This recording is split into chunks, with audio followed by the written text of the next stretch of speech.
আমাদের এই ড্রিল চ্যাকের ক্যাপাসিটি কীরকম? হ্যাঁ, আমরা আমাদের ড্রিল চ্যাকে যখন ড্রিল করব তখন আমরা ড্রিল চ্যাকের ক্যাপাসিটি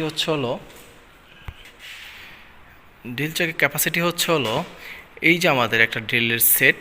হ্যাঁ, এই যে আমাদের একটা ড্রিল সেট, এই ড্রিল সেটে আমরা কি করব, এই যে দেখো এখানে 1 মিলিমিটার হইতে শুরু করে আমাদের এখানে 13 মিলি পর্যন্ত, আমাদের এখানে 13 মিলি পর্যন্ত ক্যাপাসিটি আছে। আমরা এই ড্রিল চ্যাকে ব্যবহার করতে পারবো।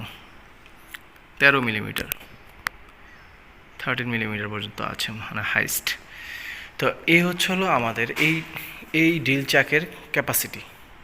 আমাদের এই ড্রিল চ্যাক দিয়ে আমরা এই জাতীয় ড্রিল, যেগুলি আমরা স্টেট শ্যাঙ্ক বলি, স্টেট শ্যাঙ্ক, এই যে আমাদের এই জাতীয় straight shank, drill bit, twist drill bit, straight shank, আমরা এই জাতীয় ড্রিল বিটগুলো আমরা এই চাকের মধ্যে ব্যবহার করতে পারি।